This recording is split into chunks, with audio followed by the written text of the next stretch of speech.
Welcome to the Verses of Life, where military resilience meets professional clarity and faith overcomes chaos.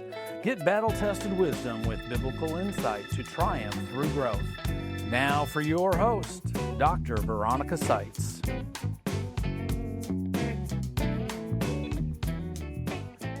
You're in for like a massive treat today. I am interviewing somebody that will tell you that he's not a big deal, but he's a big deal.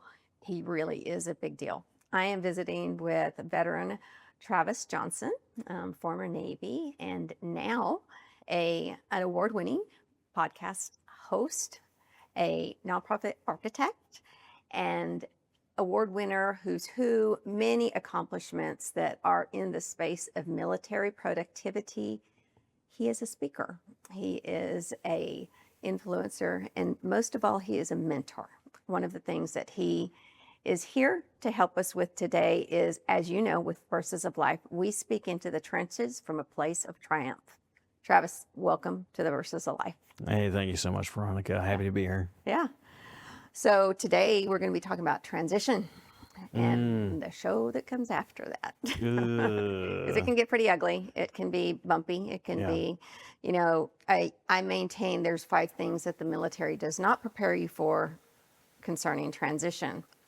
And I would like for you to share with us today, because you had a lot of things set in place. The boxes were checked. Everything was tracking. Yeah. The pace was looking good. And a month out, what happened? Well, everything fell apart, right? So I thought I had a good line on this, right? I was working with Savvy Vets and Adrienne Phillips, who's absolutely amazing. Her and her team are rock stars. They run you through, I hate to say checklist, right? But a checklist, make sure these categories are taken care of. Where's your medical stuff at? What's your health insurance going to look like? Have you gone through the VA? What steps should you take at the VA? Have you looked at employment? And all this stuff, right? So you go through with a counselor. I got the benefit of Adrienne herself walking me through that. I'm not supposed to say that, but I think it's okay if I say that. And she walked me through all this stuff. So I had everything lined up. I had done a tour in Bahrain, and we were able to pay off like all of our consumer debt. And our house in Oklahoma is like $1,300 a month, so super cheap. And then we had like 50 grand in the bank. And so we thought like all of that stuff was done and secure and ready. I got in a skill bridge program, doing stuff that I was already doing with media and podcasting. I had started the show, when I was still active duty, and was building that stuff out. I had published books. I had developed a college course for podcasting, like how to really start your own show and get it up and get it big like everybody else did. My show hit number 4 in the U.S. and it changed kind of the trajectory of what I thought I was going to be doing. I thought I was still in the military. I'd done 11 years enlisted, 11 commissioned, and I was up for 04. I ended up making 04, but I really just felt called to move on, to the next chapter, the next phase of life. So I had this skill bridge program and it was ready to go, and I ended up retiring at the end of February. But in October, we found out that my wife needed brain surgery. She was born with a Chiari malformation. It's like kind of like the gasket bone at the top of your spine that holds your brain in. Yeah. Pretty important. Pretty important, right? Like how do we keep that where it's supposed to be? Yeah. And what happens is the brain kind of like sinks down into that hole a little bit and puts pressure on the spinal cord, which interrupts and disrupts all the signals going to and from the brain that the spinal cord creates. It's a lot of things, right? So we found out that we needed to do this. We were active duty, and we don't want military medicine doing this, right? Turns out there was no like Chiari specialist in Oklahoma. And my wife found a group online, and someone in Oklahoma had just did it, that exact surgery and the exact process through TRICARE. Incredible. So we hooked up with Dr. Eric Jackson, who's the head of pediatric neurosurgery for Johns Hopkins out in Baltimore. And we were able to fly out there and get a consultation, get it set up for January. So I'm doing the skill bridge, but I'm getting a lot of leeway, to take care of this, which was wonderful. I really appreciate that they were able to let me do that. And we got out there and we were all ready for the surgery, like first week of January, and she tested positive for COVID, which was still a thing preventing patients from getting procedures done. Yeah. And so we're freaking out. I like to say we kept it together. We did not keep Yeah, it together. I can imagine. Not even a little bit. My wife's crying, but like the head nurse, the doctor, and one of the administrators all called us like Saturday night, 10, 11, 12. We're on the phone with them for hours trying to talk through this. Very understanding, very wonderful people. And so we had to leave Baltimore, fly back to Oklahoma with no plan of how we were going to get this done before active duty ended. Because I don't know what percentage or copay I'd have to pay for brain surgery, but I wasn't interested, in finding out Right. what that was going to be. And so Dr. Eric Jackson was just fantastic. He added like an early morning surgery slot on a day. He was like, I know you've got to get this done. So we flew back out like February 10th, got the surgery done, 2 weeks, essentially 2 weeks, 3 weeks before I retire. And we don't know what the plan is. So we do the surgery, everything went well. If you want to see some true comedy, you can go back on Facebook and scroll back to my wife's news feed. Oh, really? And see some of the things that she posted while she was Well- recovering from surgery. I got a call from her mom. She's like, take the phone away from Megan, all this stuff. And I go in there and she's, and I'd move the phone and I'd cover up. And by the time I walked back to the other room and sat down, my phone would ding again. She had grabbed it and made another post. It's very fun to read.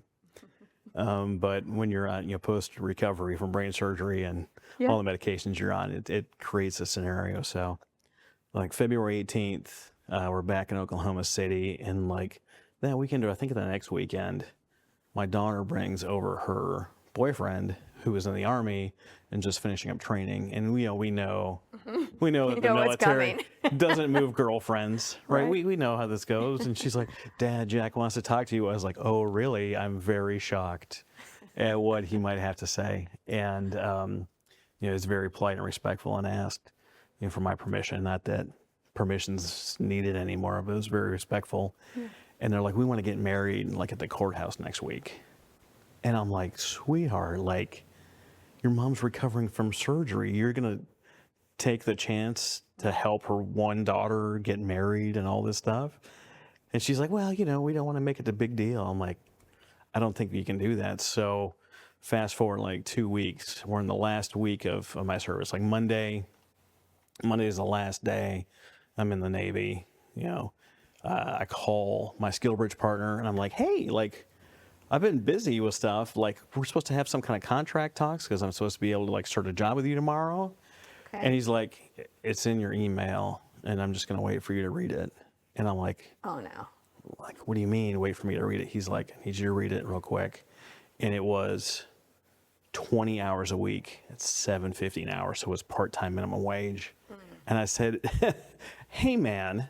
Yeah. Which I don't think those are the words that I used. Probably not. Probably not. I was like, hey, man. And he was a retired Master Chief. I was like, what am I supposed to do with this? Like, what's going on? He's like, I really can't tell you. And I'm like, my wife just had brain surgery. I'm retiring today. You better tell me something. He's like, well, we're trying to acquire another company. I was like, okay, when are you going to know? He's like, March 15th, so 2 weeks. And I was like, okay, that's fine. I ended up taking my son out to dinner that night. We go and grab some pizza or something. We get home. My wife has gone up into the attic and like taken stuff for Easter down and set up Easter. And Easter was like 6 weeks away. So I can't leave my wife Woman alone. on a mission. So I'm freaking out. I call my dad and he's like, have you ever been able to control your wife? And I'm like, no, that's not the point. He's like, I know. He's like, is there anything you can do about it? And I'm like, no. He's like, well, you're just going to have to get over it. I'm okay. Next day I wake up, Tuesday, my DD-214's on my email, right, with like a secure link to download. Yeah. So like all the work that vets have done in the past to make things better for us, like they're going well, right? That's really cool. Got my DD-214 the next day. Perfect. I had done all my VA stuff leading up to this, all these things. Wednesday comes, my wife's grandma turns 91, but she's in the hospital in Minnesota, and my buddy's a nurse there, so we actually get to like FaceTime her and stuff. Okay. All right. That's good. We wake up Thursday, we get word that she passed away. that night That your wife passed away? that the grandma had passed away. Oh. Yeah, my wife's alive and Okay, kicking. yeah. Yeah. Okay. Yeah, Yeah. she's fine. Okay. She's right, she's fine. Right. Grandma. Okay. Friday, I get word that my podcast course is approved at Forbes Business School. Nice. Saturday morning, my daughter gets married, and that evening, I have like my retirement party. You're up and down. I mean, so This is all the same week. in 1 week. So Yeah. let me ask this Yeah. because I imagine there was some expectation. You did everything responsibly available for you to do. Yes. This week, Yeah. it goes up and down. It's all over the place. Where do you think that we can prepare veterans better for the headspace? Because that's what's all over the place in this week you're describing. Because Right. where was your headspace at that time? It was shit. Okay. It was complete Fair shit. enough. Yeah. And I do have to go back just a hair because like Sunday we were just catching our breath. Monday we drove to Minnesota for the funeral. Right. In Minnesota in the spring, it could be 10 feet of snow. It could be not. You just don't know, right? It's snow out. We go and do the funeral, and my wife asked me, she's like, I think I want to stay and help Grandpa with the farm. And I was like, what does that mean? Like, they've had this farm for 120 years. Like, what do you mean you're going to help Grandpa? Well, take care of Grandma's stuff. And she's still recovering. She's still on heavy medication. She's still sleeping 14 hours a day. And I can't leave her alone to go to dinner because she'll take Christmas down out of the attic or Easter out of the attic, right? So, like, I'm like, what do I do? If I take her back with me, she's going to be sad that she's not helping Grandpa. And she's not going to be helping me anyway. Yeah. So I leave her there. They live right next to her dad and her grandpa live on the same farm, just houses next to each other. So Yeah. there's people there, right? And I'm driving back from Minnesota. It's like a 13-hour drive. I've got my son with me, and I look at the date, and I was like, oh, I can call my SkillBridge partner, right? Okay. I call him up and say, hey, man, what news do you have for me? He was like, the acquisition fell through, and we're bankrupt. I can't give you $10, let alone $10 an hour. That Is understatement could not have been easy. What did you do next? It's devastating, right? So I'm trying to like stay awake driving, obviously exhausted. My daughter's married now to the house. My wife's in Minnesota trying to recover, help Grandpa with the farm, whatever that means. And my son's like 13, so he's not helping. And I'm driving back. And I'm just trying to stay awake. And I get home and we go in the house and there's this huge stack of mail. Friends checking mail for us. And there was this big manila envelope. I grab it from the VA. Okay. And I open it and it says, you got 90%, you're going to get paid April 1st. I'm like, oh, Sigh of relief. Something worked. yes. Because as some people don't know is like retirement pay doesn't kick in right away. Most of the time. You don't know. I found out within a couple of days that I was going to get paid May 1st, right? So March 1st, first day as a civilian. April 1st got paid for the VA. May 1st I got paid for my retirement pay. So it recovered quickly. Yeah. But in that window of time, Yeah. you're devastated and you're not sure what's going to happen. And your lifeline from the military is essentially cut off. You can call a few people, but really, right? So you talk about the things that people struggle with in transition. I think the handoff Yes. to an organization like the American Legion, but plenty of flavors out there to the American Legion, and have them know that you're joining the civilian world. I think that would be super helpful. I didn't know at the time. I didn't think I needed that, and I ended up joining the American Legion like 2 or 3 years after I retired. Okay. And I discovered that there were some things that I was missing, like camaraderie. Yep. I think is the nicest way to say BSing with the guys Right, right. and gals that Shooting it. used to serve, right? Shooting the BS, and just being around where the dark humor is not frowned upon. Like it builds energy, and Yeah. people can enjoy those stories and enjoy that stuff, and really be speaking the same language. And not everyone's service is the same, of course, but you asked like, how do I feel when everything was basically set up as well as it could be, Yeah. and it all got taken down in a week. And right after all this happened, I went and did an interview with my friend Lauren Michaels out of Chicago, and he had me on the show, and I was telling the story, and he's a character. He's got, right, this energy about him. And he was talking to me. He was like, he's looking at me. He's like, he's like, I bet you didn't even have to draw your sword to slay any of those dragons, did you? And I was thinking about it, and I didn't. I didn't have to go nuclear. I didn't have to threaten anybody, although I did talk to my wife about not going in the attic. Right? Right. It's like, Hey, that's fair. but come on, babe, come on. Gravity was going to win. You know, you don't want to fight that battle too You don't often. want to fall. You just had brain surgery. You have they call it a zipper, because they have to shave the back of your head and then open it up and then the stitch. And like Dr. Eric Jackson could have been a plastic surgeon. Like it's magical. It's all healed. It's great. But it's such a roller coaster, and there's so much uncertainty. And so like the only thing that we had, and I say the only thing like it's bad, but like the faith that I have in Jesus and God and the construct of Christianity, like the faith that I have in that is got to be the only thing that kept me through, that kept me sane, that kept me on a level head. I've been through.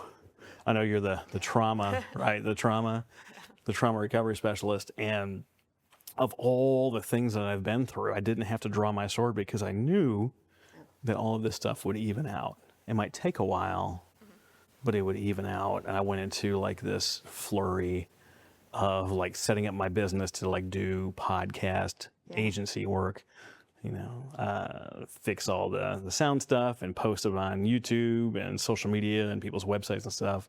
And I built an agency out of nowhere to do this stuff because I had been doing it. I took my one book that I had and I expanded it up and broke in a couple parts of it and turned that into a 5-book series, Podcast Titan book series, right? Where we really dive into some of this stuff and teach people how to do these things. It's a lot, but it's not terribly hard. But if you do it, like all my clients are loving all the methodology, right? Yeah. But I went into like this flurry of activity, and then everything settled down, right? The VA pay came in, the retirement pay came in. I started getting a couple of clients, and retrieved my wife from Minnesota from the farmhouse, and it all resettled back in, and I found my new rhythm. Okay. Change isn't hard, but man, that transition can be painful. Yeah, it's like it's turbulent. It's a turbulence of sort because, like you said, whether you step off ship or you step off base, whatever the location is, you're walking away from everything you've known. Right. And what I'm understanding and hearing you to explain is what I focus on a lot is the VUCA, the volatility. I mean, that was a volatile week for you. The uncertainty. It was not calm. Yeah. No. It was not it wasn't peaceful. even a perfect storm, No. Yeah, but the complexity and the ambiguity. I mean, it's just like, were it not for your faith, and I know this is going to have to be another episode, but the resilience that had you at the point of stepping off base and launching into all that volatile up and down, and that was the starting point for you, and the starting point that was at a higher level. And a lot of times what I have found, and just I'm really setting this up to ask you, resilience is something gets challenged. It's taught, over taught, and it's almost ad nauseum. That's the topic. You need more resilience. I maintain that resilience is not the problem lest it's compromised. Yeah. You exhibit endurance and perseverance, and that's foundational on faith. So you knew that you knew not because it was head knowledge, you knew because you had lived, reviewed, and transformation from the experiences that you've overcome. Right. And so I just want to tell, my guests, what Travis does is he helps people just like us. He helps people transition. One of the things we talked off set is the importance of community. Yes. And mentorship. What was it that you mentioned to me about mentorship and what you learned? Yes. So people miss the military for all sorts of different things. They miss the people, right? The camaraderie. They miss getting to do some wild stuff. The I remember adrenaline. being 18 on an aircraft carrier launching an F-18. Yeah. I think like $44 million for the Baby Hornets back in the day. And you're like, how is this my life right now? Go from like trailer parks and foster homes to being in charge of a $44 million aircraft on a $1 billion aircraft carrier. Like 18-year-olds don't get that opportunity outside the military, and then all the responsibility you get along the way and all the steps that you take and, leveling up your life as you go through not only the ranks, but different qualifications and those kind of things. Yeah. But like for me, what I really missed was the mentorship. You were that person that they could go to and be like, how do I do this? Or I'm struggling over here, or I want to level up like you leveled up. Like what do I need to do that? And it exists in the civilian world, but a lot of times you got to pay for it. Paid play. Right. And there's nothing wrong with that model at all. But I really enjoy getting to spend that time with people and like, how do I sift through all this stuff? I've got a few CEOs that I mentor and coach, and one of them came to me in the last couple of months, just overwhelmed. He's in the movie business, so you've got all these projects going, you're raising money over here, you're trying to finish a script over here, you're doing everything over here for your buddy, and he's just completely overwhelmed. And I was like, tell me, have you ever been to a potluck? Yeah. And he looks at me like I'm crazy, because the answer is, of course, it's America. You've been to a potluck, right? Yeah. And I was like, in a potluck, you have all this food, you have tons of options, amazing stuff, but you have stuff you eat now, you have stuff you put in the fridge for later, and some doggy bags here and there, but a lot of it ends up in the trash, right? So take a look at all this stuff, and you send your apologies, but some of this stuff you're just not going to be able to do right now. Some of the stuff's going to have to be delayed. Like, I'm just not looking at this till July. And some of the stuff you have to work on right now. And, 2 days later, he calls me back. He was like, bro, potluck, that story sticks with you, And he's like, I offloaded all these projects. I send my regrets. You want to help everybody that comes to you, but we just simply can't. We don't have the bandwidth. We don't have the space to do that stuff. And he came to me and he was like, I told all these people no, but there's this one project that I need help with. And he's like, you might be the person for this. And I said, what do you mean? Like, I don't know. You're the man. I don't know movie stuff. I'm kind of a big deal. You're kind of a big deal. Not really a big deal. And he's like, no, I think you can do this. And I was like, what is it? He's like, there's this script, and it's a pretty heavy topic, right? There's this, all the stuff that military movies do, they're based on real events.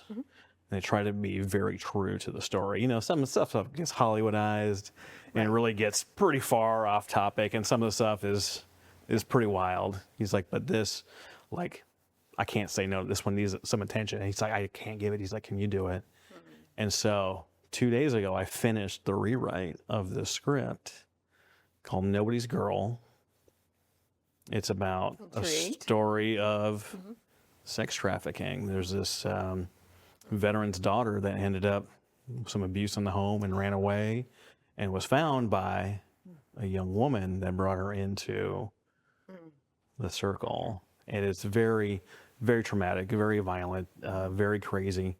But she does end up getting her PhD, testifying in front of Congress and helping the FBI break up one of these sex trafficking rings. Outstanding. And more specifically, like the club scene, like the private clubs, got all of those guys busted. And among them were senators, federal judges, prominent businessmen, and got them all locked up and saved like 12 girls in the process. Fantastic. So I am very honored to be able to work on a story of that gravity, that magnitude, especially in a time where, as Epstein files, people are aware of this stuff now and realize how real and how damaging it can be. So happy to be part of that project. So I finished writing my first movie this week. That's outstanding. That's so, congratulations. Thank you. That's Thank huge. you. It's weird to talk about. I can't wait to watch it. I can't. I know it's an wait. intense subject, but It you know, is. I mean, even in the military, 1 in 3 women is going to experience sexual assault. Right. And to hear that a veteran's child has been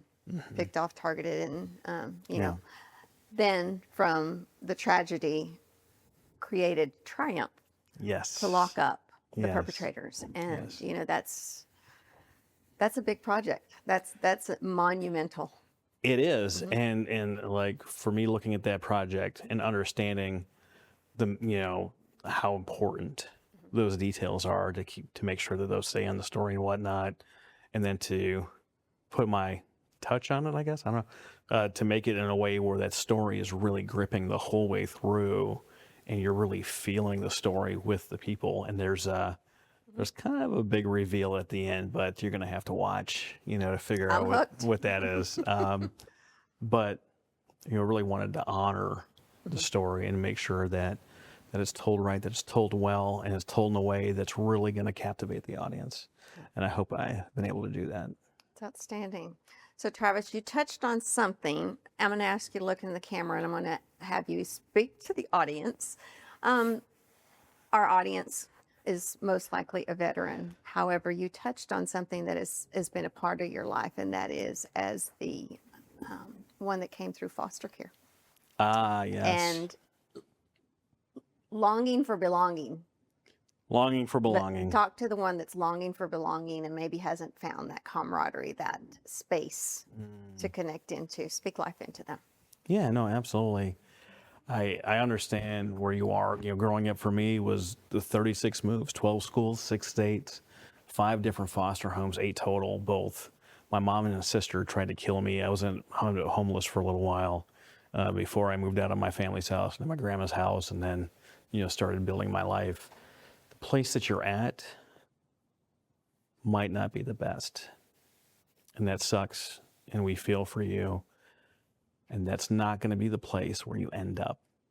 That's not going to be where your story ends. It might take a little while to find the right people, the right mentors, the right group that's going to help foster and build you up and really care about you. But they exist. I promise you, they exist. And when you find them, you will think back to this story and you'll know that this little spark of hope I'm hoping to share with you, you will find someone along the journey that can help you. And before you know it, you'll be up here sharing your story. Absolutely. Travis, thank you so much. We do seek on the verses of life to speak life. Life doesn't happen to you. It actually happens for you. We've been talking about transitions with Travis Johnson today. The place that you are is not the place that you're going to stay. There's always hope for the future. What the enemy means for evil, God has a plan for you that's good. Keep tracking, keep moving, find the mentors, and surround yourself with people that will speak life into you. Your story is not over. We're having Travis back for another episode, so come back. This has been The Verses of Life, where warriors and professionals live life on purpose, silence doubt, and lead with action. Stay strong, stay grounded, and remember, growth through pain reveals a greater purpose. Stay. The world needs you.